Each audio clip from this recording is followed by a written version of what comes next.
Hello and welcome to my weekly video blog, and today on A.Vogel Talks Menopause I'm going to be talking about 3 weight worries during the menopause and how they can be managed. Now if you like my tips and advice, then please subscribe and remember to hit the bell icon so you can be notified of all new videos. So 3 weight worries during the menopause. These are really common questions that I get asked on a regular basis, all about weight, so I thought I would talk about them all together this week. So number 1 is, why am I putting on weight around the belly and I can't shift it? This is a really common menopause symptom, and it does happen to a number of women. The problem here is that cutting calories and going down the gym or doing lots of exercise is counterproductive here. The reason this is happening, it's all to do with stress, anxiety and your nervous system. When your hormones start to change on the approach to the menopause, all these internal changes can put a huge amount of stress on your nervous system. So it tends to end up being stuck on flight or fight mode the whole time. And I'm quite sure a lot of you now find that little things that before you would never have noticed suddenly seem to take on huge proportions and can give you a lot of anxiety or worry at the slightest little thing. You know, even something like not being able to find your car keys in the morning. Instead of just looking for them, the body goes into this flight or fight. You might find that you start getting really tense, your heart might start thumping, and you just find that then you can't think properly, which hinders you from then finding the car keys. The problem with this situation is that your nervous system then ends up being triggered just about every single day. And in survival mode, if you like, you know, thousands of years ago, this action would probably save our lives, but the fight or fight would not happen very regularly. When it happens all the time, the body needs to make sure that you have enough energy to get through all these fight or flight scenarios. So what it does is it very often slows your metabolism down, it conserves energy, and it starts to put fat on around the middle as a way to get an easy energy source.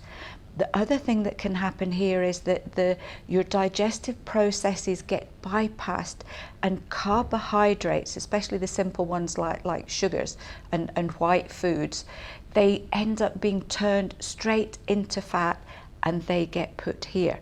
So as I mentioned to start with, if you then start dieting like mad and exercising like mad, you're only exacerbating the whole flight or fight issue.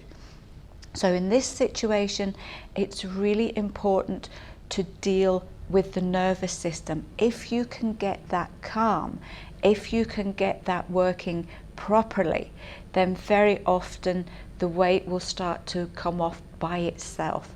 So what to do? What's going to help with this? You're looking at stress relieving remedies.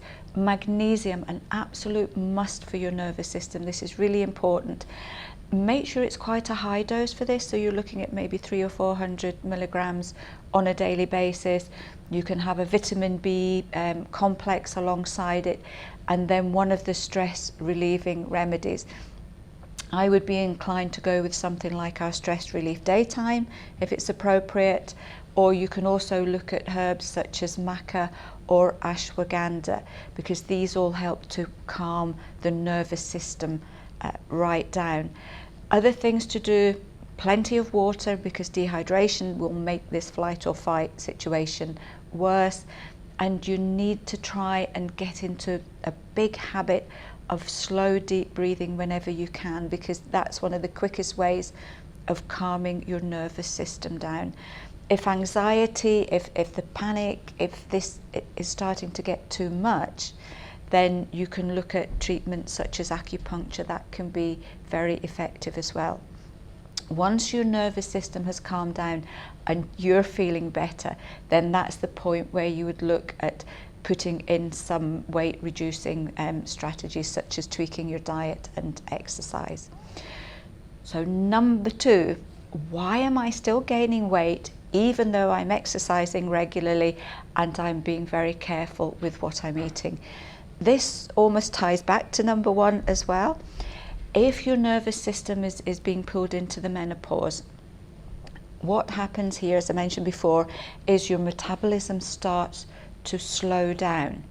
If you then eat less, and especially if you go low fat and low calorie, in this situation your body thinks there is a serious famine, so it will reduce your metabolism even further. It will basically go down into survival mode. If you then exercise, especially if you exercise every day and you exercise hard, then the body thinks there's an energy crisis as well. So you're ending up with a double whammy here. So your body will then slow everything down even further. It will start turning more and more food into fat as a means of saving as much energy as possible. And it can also start to trigger fatigue. Your body will force you to slow down and not exercise. So in this situation, you need to be careful about going on low calorie, low fat diets. Fats, and I have mentioned this before, although it's still a little bit of a contentious subject, fats are very important during the menopause. You need fat in order to manufacture your hormones. So if you're going low fat, not only are you contributing to weight gain, but you may be hindering your body's production of hormones just when you really need them here. So the same thing applies here, that going on a good diet, eating little and often, having your healthy fats. If you are fit enough and energetic enough to exercise, then you really need to fool the body into thinking that nothing's going on.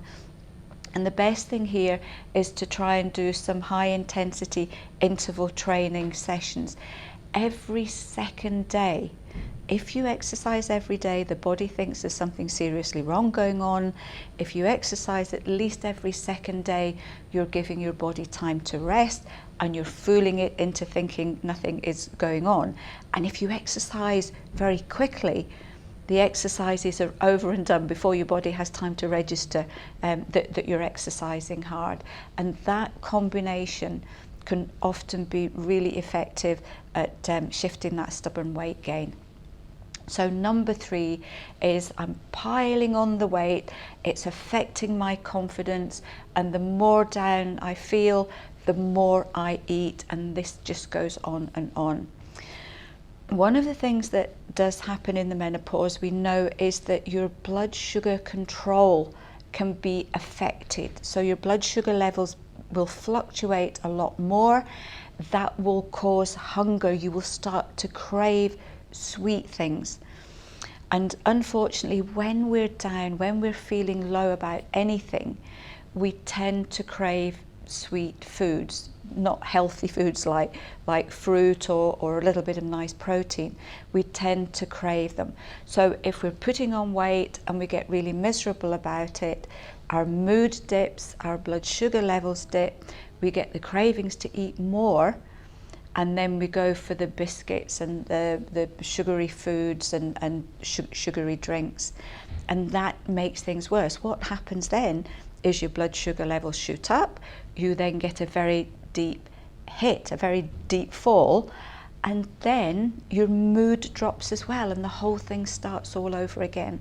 So in this situation, one, if you're putting weight on really quickly, there could be other issues going on like low thyroid function. So this is one where you really do need to check with your doctor if you're putting on weight really quickly and you don't feel that what you're eating justifies it.